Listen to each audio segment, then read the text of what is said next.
It started not with a bang, but with a silence. One by one, the great civilizations of the galaxy went quiet. The Kthar, who built their cities inside spinning nebulae, their symphonies of light and data just stopped. The Veln, whose crystalline ships could slip between stars in the blink of an eye, vanished without a trace. Their final transmissions weren't cries for help or declarations of war. They were just cut off mid-sentence. As if a universal hand had simply reached out and pressed the mute button on reality. We called it the Great Silence. And for a while, we didn't even know we were part of it. You have to understand, humanity was the new kid on the block. We'd only just cracked faster-than-light travel, our ships were clumsy and slow compared to the elegant vessels of the elder races, and our greatest export was basically curiosity. We were the backwater, the quiet neighbors at the edge of the galactic community. They were kind to us, in a distant, patronizing way. They saw our energy, our stubbornness, and maybe they saw a little of their own younger selves. They shared some technology, some star charts, and warned us about the quiet, empty parts of the map. Then the silence fell. And we were left alone. For decades, the listening posts we built on the moons of Jupiter and in the orbit of Pluto heard nothing but the natural background hum of the universe. The endless, chattering network of a million cultures was gone. It was a silence so deep, so profound, it felt heavier than any sound. It was the sound of a graveyard on a cosmic scale. We sent out probes. We broadcast messages on every frequency, from radio to quantum entanglement. Is anyone there? Can anyone hear us? Only the silence answered. Hope is a stubborn thing, but it can be worn down. The initial global panic gave way to a grim, determined effort to survive. Then, as the years turned into decades, that determination faded into a kind of quiet despair. The great projects were shelved. The off-world colonies, cut off from Earth's support, either failed or became fiercely independent, their people growing hard and suspicious. We turned inward. The stars, once a symbol of endless possibility, became a reminder of our terrifying loneliness. We were a species living in a house full of ghosts, afraid to make a noise, waiting for whatever had taken the others to come for us. It never did. And that was almost worse. The not knowing bred 1,000 nightmares. This is the world I was born into. A world of shadows and echoes. I worked, as a senior analyst for the Titan Listening Array, the biggest and most sensitive radio telescope ever built by human hands. My job, my entire life, was to listen to the silence. Day in, day out, staring at screens showing flat lines of data, my ears filled with the gentle hiss of nothing. It was a job built on a ghost of a hope. Most of my colleagues had long since given up. They saw it as a formality, a monument to a dead dream. But I couldn't. There had to be something else out there. There had to be a reason. And then, one Tuesday, everything changed. It wasn't a loud signal. It wasn't a complex message. It was a pulse. A single, powerful, structured pulse of energy, repeating a simple sequence of prime numbers, the universal hello, on a frequency so old, so basic, it was one of the first things we ever taught the galactic community. It was a child's handshake. The alert flashed on my screen, a spike of energy so violent it should have been a sensor ghost. My heart didn't just skip a beat, it felt like it stopped entirely. For a full minute, I just stared, my hands frozen over the keyboard. I thought I was hallucinating. Years of staring at the void can do that to you. But it was real. The signal was real. The entire station erupted into a chaos I'd never seen before. People were shouting, crying, hugging each other. After 50 years of silence, we had a voice. We weren't alone. The news spread across Earth like a wildfire, igniting a hope so fierce it was almost painful. For a glorious, beautiful week, we were a united species again, looking up at the stars not with fear, but with wonder. The signal was coming from the Cygnus X-1 system, a place once home to a Veln colony. They had survived. Someone had survived. We poured every resource into decoding the rest of the transmission. We expected encyclopedias, histories, warnings, the story of what happened. But there was nothing else. Just the pulse. The hello. Over and over. A team of our best linguists and xenoarchaeologists worked day and night. It was the lead researcher, a woman with eyes that had seen too many dead screens, who found the anomaly. She called me into her lab, her face pale. The carrier wave, she whispered, her voice trembling. There's a pattern buried deep within the carrier wave itself. It's not Veln. It's not any known language. We cleaned it up, amplified it. And what we found, it stole the air from the room. It was a distress call. But not in any language. It was a data stream, a compressed package of information. When we decompiled it, it contained a single, horrifying image, a star chart of our local galactic arm, with system after system blinking out. And then, a final image. A schematic. A design for a weapon of unimaginable power, tagged with a single, repeating identifier. The identifier wasn't in Veln, or Kthar, or any of the 100 other scripts in our database. The coding structure, the mathematical base, it was human. Early 21st century human. Pre-FTL. The signal wasn't a hello from the Veln.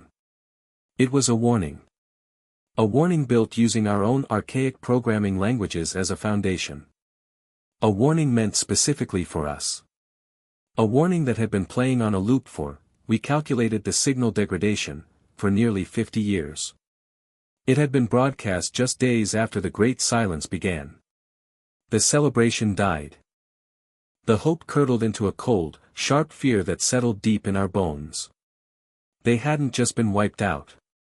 They had been harvested, consumed. And whatever did it, it knew about us. It knew about humanity, back when we were just screaming into the void with radio telescopes. It had studied us, and it had left this message in a bottle, using our own past as the bottle. And the worst part? The absolute worst part that keeps me awake at night, staring at the ceiling? The star chart in the signal, the wave of extinction, it wasn't static. It was a timer.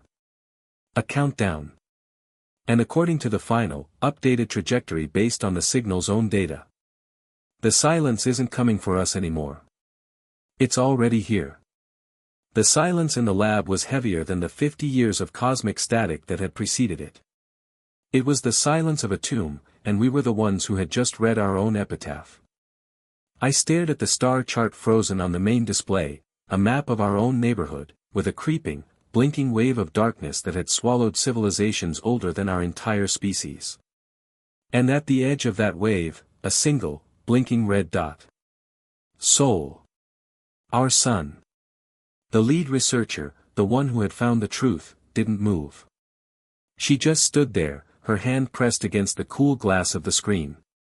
They knew, she breathed, the words barely audible. Back when we were sending out television broadcasts and pop songs, they were already watching.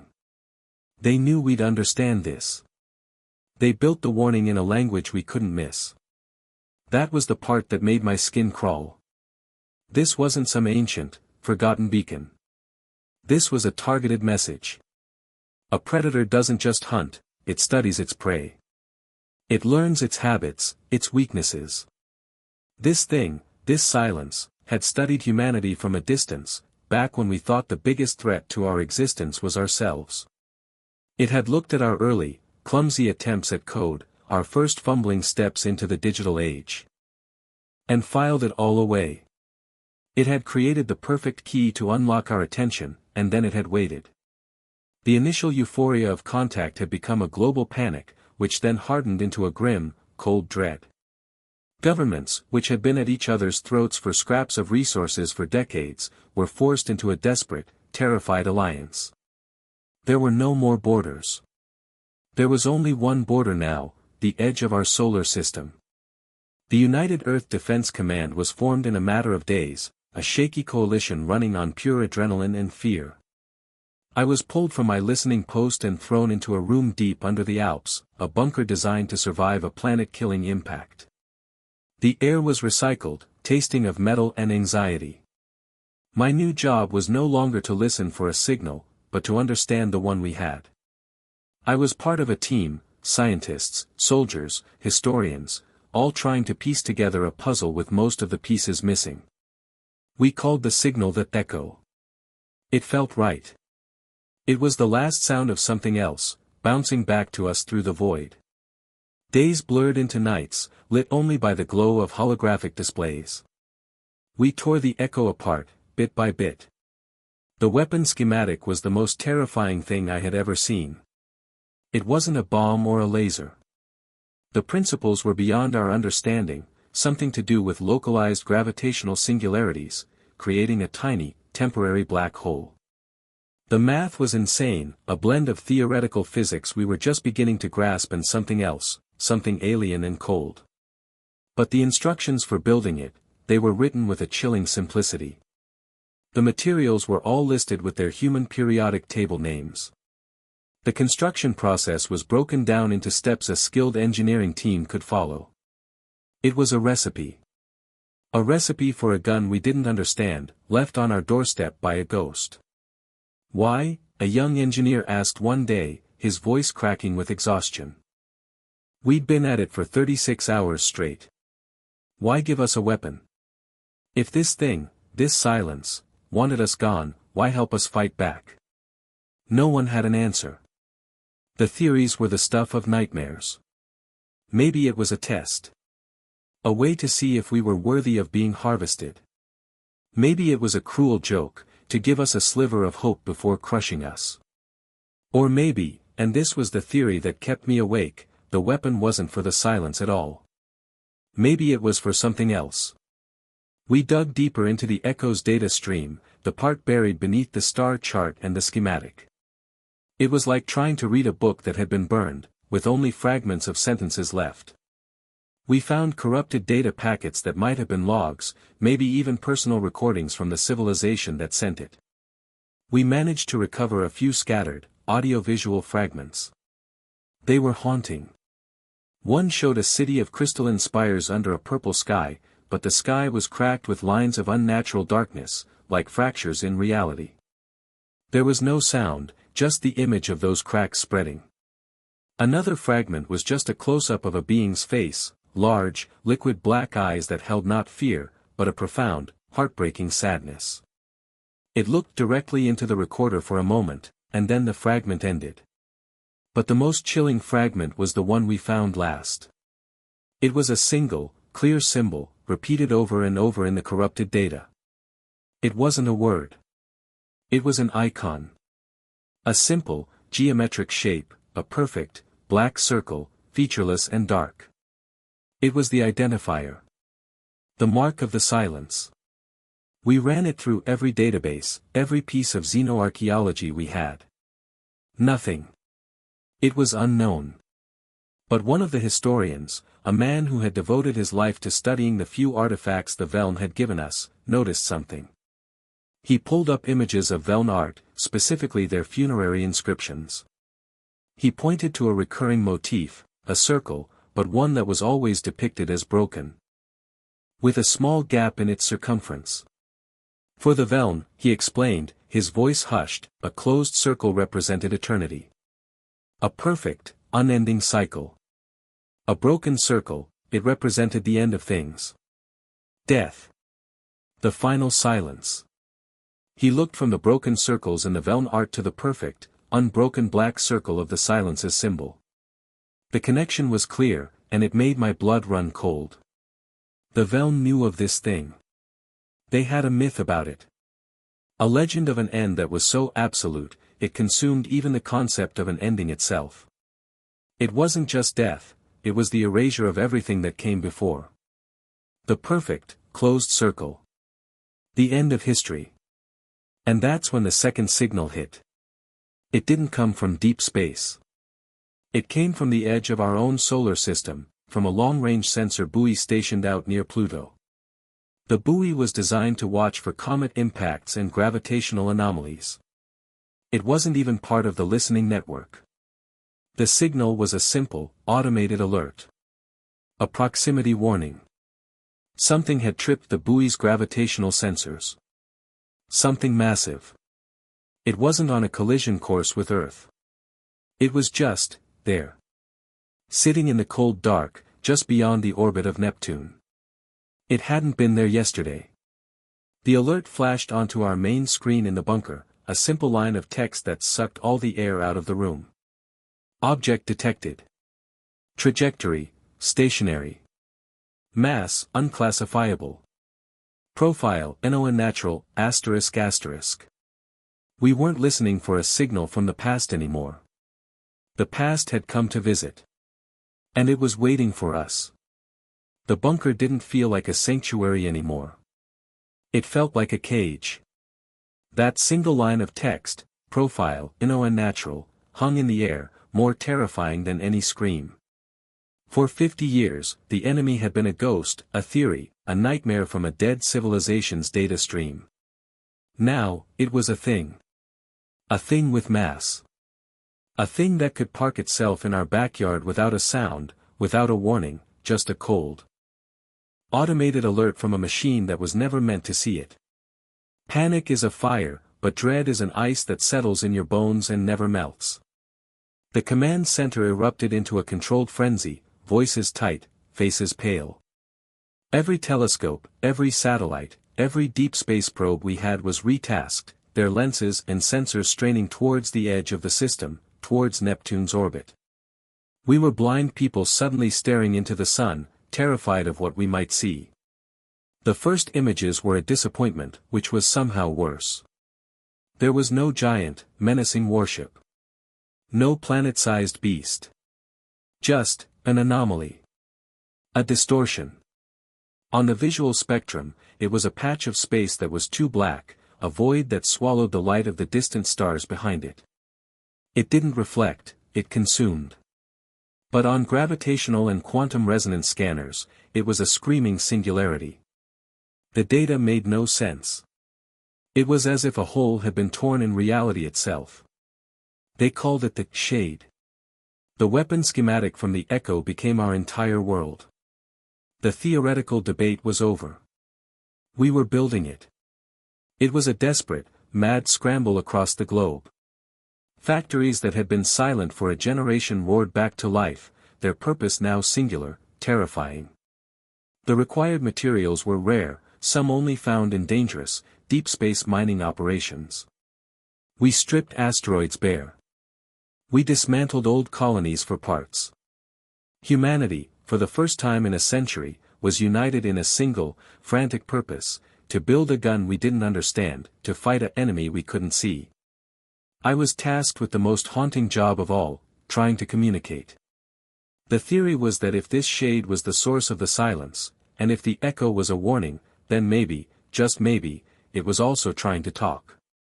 I spent days staring at the shade sensor profile, looking for any fluctuation, any pattern, any sign of a signal buried in the unnatural stillness it projected. There was nothing. Automated alert from a machine that was never meant to see it. Panic is a fire, but dread is an ice that settles in your bones and never melts. The command center erupted into a controlled frenzy, voices tight, faces pale. Every telescope, every satellite, every deep space probe we had was retasked, their lenses and sensors straining towards the edge of the system, towards Neptune's orbit. We were blind people suddenly staring into the sun, terrified of what we might see. The first images were a disappointment, which was somehow worse. There was no giant, menacing warship. No planet-sized beast. Just, an anomaly. A distortion. On the visual spectrum, it was a patch of space that was too black, a void that swallowed the light of the distant stars behind it. It didn't reflect, it consumed. But on gravitational and quantum resonance scanners, it was a screaming singularity. The data made no sense. It was as if a hole had been torn in reality itself. They called it the shade. The weapon schematic from the Echo became our entire world. The theoretical debate was over. We were building it. It was a desperate, mad scramble across the globe. Factories that had been silent for a generation roared back to life, their purpose now singular, terrifying. The required materials were rare, some only found in dangerous, deep space mining operations. We stripped asteroids bare. We dismantled old colonies for parts. Humanity, for the first time in a century, was united in a single, frantic purpose, to build a gun we didn't understand, to fight an enemy we couldn't see. I was tasked with the most haunting job of all, trying to communicate. The theory was that if this shade was the source of the silence, and if the echo was a warning, then maybe, just maybe, it was also trying to talk. I spent days staring at the shade sensor profile, looking for any fluctuation, any pattern, any sign of a signal buried in the unnatural stillness it projected. There was nothing.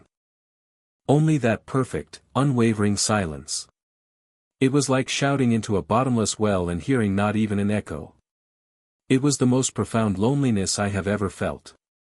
Then, the shade moved. It didn't move towards us. That would have been almost a relief, a clear, declarative act of war. Instead, it drifted slowly, almost lazily, towards the Kuiper Belt, a vast field of icy rocks and dwarf planets beyond Neptune.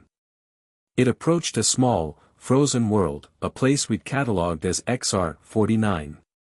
And then, it didn't attack. It didn't fire a weapon. It simply touched it. The shade expanded, not like an explosion, but like a stain, a blot of ink spreading across wet paper. It enveloped XR-49. For a moment, our sensors went wild, reading impossible energy spikes. And then, just as suddenly, it was over. The shade contracted, returning to its original, silent form. XR-49 was gone. Not destroyed. Not shattered into asteroids. Gone. As if it had never existed. Our sensors showed nothing. No debris, no dust, no gravitational signature. It had been erased from existence. The perfect, closed circle. The silence in the command center was absolute. We had just witnessed the power that had snuffed out galactic civilizations. It wasn't violent. It was final. It was an administrative deletion of a world. The message was clear. This wasn't a war. It was a cleanup. Fear turned into a cold, sharp certainty. We were next. The clock, the one we'd seen in the Echo's star chart, had just reached 0. The weapon, our desperate Hail Mary, was still not ready. The main power core, a terrifying piece of technology that bent space itself, was being assembled in a high-orbit facility around Mars. It was days away from completion. We didn't have days. We had hours, maybe minutes. That's when the decision was made. It was a suicide mission. Everyone knew it. We couldn't fight the shade, but maybe, just maybe, we could stall it. The entire fleet of Earth, every battleship, every cruiser. Every armed freighter that could make the trip, was ordered to intercept. It was a pitiful force. A handful of ships against something that deleted planets. But they were all we had. I watched the launch from the bunker, on a grainy video feed. There was no grand speech, no triumphant music. Just the silent, grim determination of men and women flying towards a darkness that had consumed gods. They were a flickering candle against a tidal wave of night. The fleet jumped to FTL. The journey would take a few hours. We waited, the tension in the bunker so thick you could taste it, a metallic flavor of fear and hopelessness. We watched the shade on the long-range scanners. It remained motionless, hovering near where XR-49 had been. It was waiting. It knew we were coming. When the fleet dropped out of FTL, 1,000,000 kilometers from the target, all hell broke loose. The shade didn't move towards them. It did something else. It projected something. A wave of nothingness. It wasn't an energy weapon. It was a wave of pure silence that raced towards our ships. The lead ship, the Everest, was hit first. Its communications didn't just go dead. Its power signature, its heat signature, its very mass, it all vanished from our scopes in an instant. Erased. Ship after ship followed. They fired missiles, plasma bolts, everything they had. The weapons flew into the expanding wave of silence and simply ceased to be. There was no explosion. No flash of light. Just, deletion. In less than 10 minutes, the entire fleet was gone. Wiped from the universe. The shade hadn't even budged. It was an effortless, absolute demonstration of its power. We had thrown our best punch, and it hadn't even been noticed. The bunker was dead quiet. People were crying, others just stared blankly at the screens now showing empty space. This was it. The end. We had no weapons left. No hope. And then, a new alert flashed on my console. It wasn't from the shade. It was from the weapon facility orbiting Mars. The chief engineer's face, smudged with grease and etched with a terrifying mix of exhaustion and triumph, filled the screen. "It's ready," he said, his voice raspy. "The core is stable. The weapon is online. A single, impossible shot. That's all we had. One chance to fire a weapon we didn't understand at an enemy that erased worlds.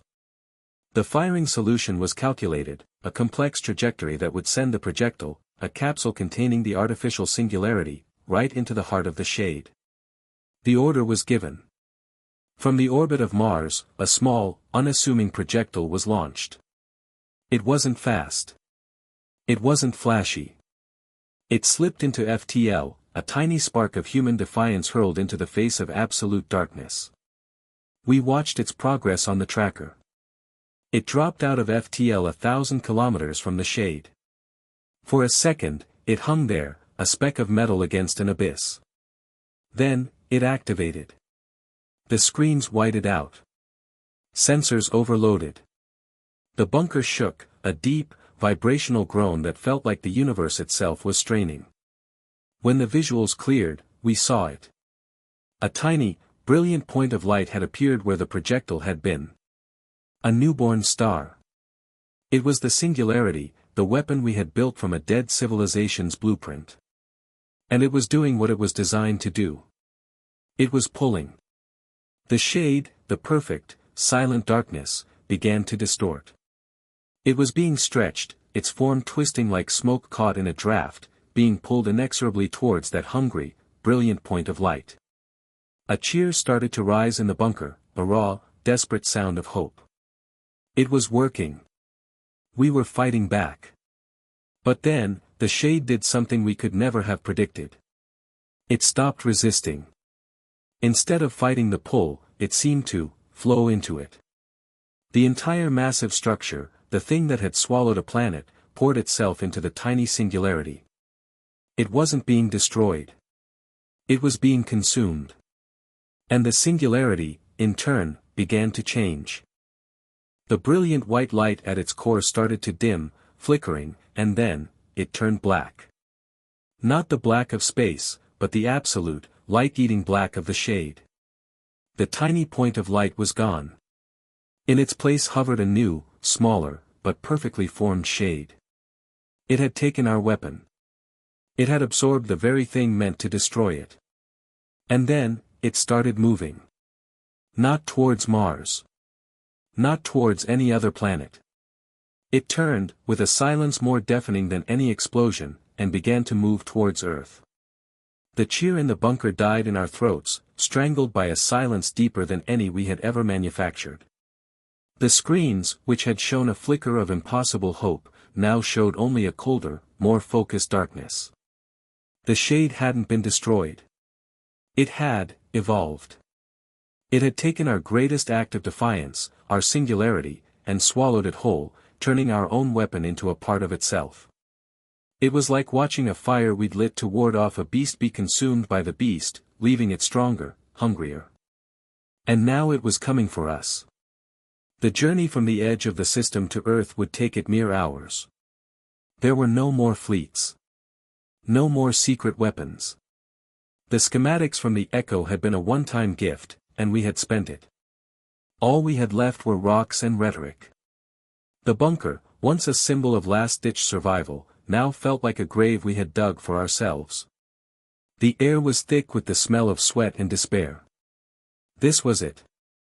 The final, crushing loneliness of a species about to be erased from the cosmic record, with no one left to even remember we were gone. Then, a new signal cut through the internal comms. It was weak, fragmented, bleeding through on a secondary channel we used for deep space telemetry. At first, I thought it was interference, the death cries of the Shade's distortion field. But the pattern was too deliberate. A pulse. A simple, repeating sequence of prime numbers. The universal hello. My heart, which had felt like a stone in my chest, gave a painful, hopeful thud. It was impossible. There was no one else. We were the last signal. I isolated the feed, my hands trembling so badly I could barely type. The signal wasn't coming from the Shade. It was coming from behind it. From the exact point in space where the Shade had been, where our weapon had been consumed. As the Shade moved away, it was leaving something in its wake. Or rather, revealing something. Bring it up on the main display, I whispered, my voice cracking. The image that resolved was grainy, distorted by massive gravitational interference, but clear enough to shatter our understanding of everything. It was a ship. But not one of ours. It was a Velm ship. Or what was left of one. Its crystalline hull was cracked and dark, scarred by energies we couldn't comprehend. It looked ancient, a ghost ship drifting out of a nightmare. It was the source of the signal. The message that followed the pulse wasn't a hello. It was a data burst, a frantic, final upload. We decoded it, and the video that played on the screen stole what little breath I had left. It was the being from the Echo fragment, the one with the large, sad eyes. But now, its face was etched with a terrible urgency. It spoke, and our computers scrambled to provide a translation, the words appearing in stark white text at the bottom of the screen. If this is received, then the catalyst has been deployed and the devourer has been forced to manifest locally. We are the last of the Velm. We hid our essence within the static of the devourer's wake, a final, desperate gambit. The being, the Velm, gestured to a schematic behind it. It was the weapon we had just built. This is not a weapon. It is a key. A key we could not turn. Our civilizations, our very natures, were incompatible with its function. It requires a specific resonance, a resonance of chaos, of contradiction. A will that fights even when hope is lost. We observe this in your species. It is your defining trait. The devourer is a creature of perfect, silent order. It consumes, it homogenizes. Your singularity was not meant to destroy it. It was meant to disrupt it. To create a crack in its perfection. The Velm's image flickered. The devourer has absorbed the key. It is now vulnerable. But the key must be turned from within. The chaos must be introduced into its core. There is a frequency, a pattern of thought, that will trigger the key. We are sending it to you now. It is a song of your own world, from your time of isolation. A song of loneliness and defiance. A new data stream unpacked itself. It was a simple audio file. I played it. It was the sound of a human voice, shaky at first, then growing stronger. Singing. It was an old folk song, centuries old, from a time when we sailed oceans instead of stars. A song about being lost at sea, staring at a cold, empty horizon, but refusing to let the waves win. It was heartbreakingly beautiful and utterly, profoundly human. The Velm's final words were a whisper. The devourer is not just destroying you. It is alone, and its loneliness is a vacuum that seeks to fill itself with all that is. You are not fighting a monster.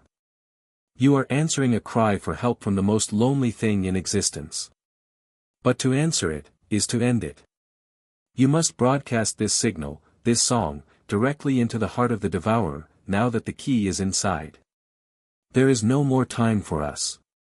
The galaxy's hope was always human. The transmission ended. The ghost ship on the screen went dark, its final duty done. The revelation was a seismic shock that left us reeling. The enemy wasn't a mindless eater of worlds. It was a lonely god, and we had just shoved a key into its heart. The weapon wasn't a bomb, it was a message. A message we had to deliver directly. But how? The shade was minutes away from Earth. We had no ships that could get close. No way to broadcast a signal that could penetrate that perfect silence. I looked around the bunker, at the faces of the last defenders of humanity, and I saw the same terrifying, defiant thought dawn on every one of them.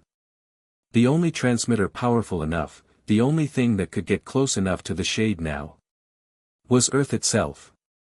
Our planet, with its billions of voices, its chaotic, beautiful noise, was the only speaker left.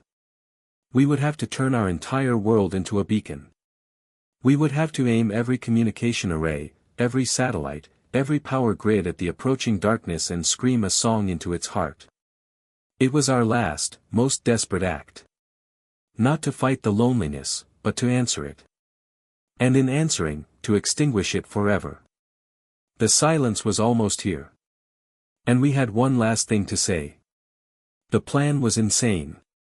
It was the kind of thing that would have been laughed out of a science fiction conference. Turn the Earth into a loudspeaker. Use the collective power of our global communication network to broadcast a centuries-old folk song into the heart of a cosmic entity that fed on silence. But it was all we had. It was the only key, and our planet was the only hand left to turn it. The orders went out. There was no time for debate, no time for politics. It was a single, global imperative. Every satellite was retasked, their dishes swiveling away from their mundane duties and aiming at the approaching darkness. On the ground, power grids were synchronized, their energy diverted to communication towers from Tokyo to Tennessee. We were harnessing the entire electrical heartbeat of our civilization for one final shout into the void. I stood at my console, my finger hovering over the global execute command. On the main screen, the shade grew larger with terrifying speed. It didn't move like a ship, it moved like a tide, an incoming wall of nothingness that blotted out the stars behind it. We could already feel its effects. Global communications were flickering, drowned in a wave of static, the precursor to the final silence. The bunker lights dimmed, and a deep, subaudible hum vibrated through the rock around us, a sound that felt like the planet itself groaning under the strain. "This is it," someone whispered. The words were swallowed by the growing noise. I thought of the Veln's words. "You are answering a cry for help from the most lonely thing in existence." Was that true? Or were we just trying to save ourselves? As I watched that perfect darkness fill the screen, I felt a strange, terrible pity for it. To be so alone that your only company was the echo of what you consumed. Was that a fate worse than death? No time. The shade was entering high orbit. "Initiate the sequence," the commander said, his voice steady but his face as pale as moonlight. I pressed the button. For a second, nothing happened. The hum deepened. The lights flickered again, and this time, they stayed dim. Then, a data stream on my console turned green. One by one, every major transmitter on the planet lit up. We were doing it. We were pouring every watt of power we had into a single, simple signal. The song began. It wasn't a loud, crashing chord. It started softly, a single, thin thread of sound transmitted on a carrier wave of immense power. It was the voice of a long-dead woman, singing about lost love and a distant shore, her voice trembling with a loneliness that every human who had ever lived could understand. We were broadcasting the very soul of our species, our sadness, our resilience, our stubborn refusal to be quiet. We watched the shade on the sensors. At first, there was no change. It continued its descent, a sheet of blackness falling over the planet. The static on our comms became a roar. We were losing the signal. It wasn't working. Then, it stopped. The shade froze. The entire, massive structure just hung there in orbit, perfectly still. The static in our headsets cleared for a moment, and through it, we heard it, a faint, distorted echo of the song, playing back from the heart of the darkness. And then the shade shuddered. It was a convulsion that rippled across its surface. The perfect, featureless black began to crack. Lines of brilliant, white light appeared, spiderwebbing across its form. It was like watching ice break up in the spring. The song was the sun, and the shade was melting. The light grew brighter, pouring from the cracks. The song we were broadcasting began to change, too. It was no longer just the lone woman's voice. Other voices joined in, harmonies from different cultures, different times, all woven together into a chorus of humanity. It was as if the song was being reborn, refined by its passage through the shade. The cracks widened. The light became blinding. We had to shield our eyes from the main display. The deep, groaning hum was replaced by a new sound, a high, clear tone, like a bell ringing across the universe. With a final, silent flash, the shade shattered. It didn't explode. It unfolded. It blossomed like a flower made of light, its petals spreading out across the solar system. And where the darkness had been, there was only light. A warm, gentle, living light that washed over the earth. The silence that followed was different. It wasn't the heavy, suffocating silence of before. It was a peaceful, quiet calm, like the world after a storm. The lights in the bunker steadied, then brightened to their normal glow. The oppressive weight was gone. A cheer erupted, raw and joyful and disbelieving. People hugged, cried, laughed. We had done it. We had won. But as the celebrations began, I kept my eyes on the sensors. The light where the shade had been was lingering. It wasn't dissipating like energy should. It was coalescing. The brilliant, chaotic explosion was pulling itself back together, not into darkness, but into a new, stable form. It wasn't a ship. It wasn't a weapon. It was a gateway. A swirling, peaceful vortex of light, hanging in orbit around our moon. And from it, a new signal began to broadcast. Not a warning. Not a song. A simple, clean data stream. We decoded the first packet. It was a star chart. But this one wasn't a map of extinction. It was a map of life. Thousands of systems glowed with a soft, gentle light. They weren't the dead systems from the echo. These were new. Alive. And each one was tagged with a simple, universal symbol. An open circle. A circle with a small gap in its circumference. The Velm symbol for hope. For a new beginning. The final message was simple. The silence is over. The song has been heard. The way is open. We weren't alone anymore. We never had been. We were just the first to finish the song. The devourer wasn't a monster. It was a cocoon.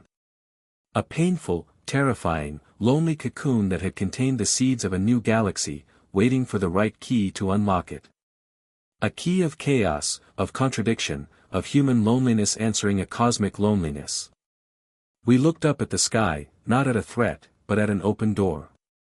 The galaxy hadn't lost hope. It had been sleeping. And we, with our fragile, beautiful noise, had simply woken it up. The last signal was human. But the next one would be a chorus. The celebration that swept the planet was like nothing anyone had ever seen. It wasn't just relief, it was a seismic shift in the soul of humanity. For generations, we had looked at the stars with a knot of fear in our stomachs. Now, we looked up and saw an open road. That swirling gateway of light, which we came to call the first echo, hung in the lunar sky as a permanent, gentle reminder. We were not the last survivors in a graveyard. We were the ground zero of a rebirth. In the weeks and months that followed, the real work began. The bunkers were emptied, not in a frantic rush, but in a slow, almost reverent procession. Stepping back out into the sunlight felt like being born again. The world looked the same, the trees, the cities, the sky, but everything felt different. The air itself seemed to hum with a new potential. The global unity that had been forged in desperation didn't break. If anything, it strengthened. The old arguments, the borders, the petty squabbles, felt like relics from a childhood we had all outgrown. We had faced the end of everything together, and that shared experience had welded us into a single, determined family. My job changed. I was no longer a listener in the silence. I was a greeter. I was assigned to a new team, based not in a deep bunker but in a bright, airy station orbiting Earth, right beside the first echo. Our mission was simple and overwhelming: to understand the data stream the gateway was broadcasting. It was an encyclopedia of a reborn galaxy. The thousands of glowing stars on the new map were systems where life had been preserved. The Devourer, in its terrible, lonely journey, hadn't destroyed those civilizations. It had absorbed them, storing their essence, their knowledge, their very souls, in a state of suspended animation within its core.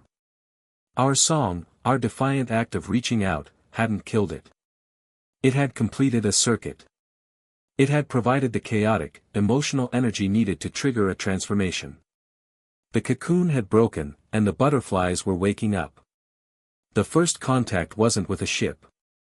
It was a voice. It came through the gateway, clear and musical, and our computers seamlessly translated it. It was a Veln.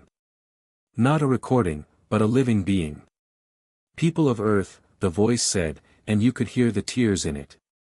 We have slept for a long time in the dark. Thank you for singing us back into the light. They called us the Singers. To them, and to all the other races that began to make contact, we were legends. The small, young, impossibly brave species who had faced the great loneliness and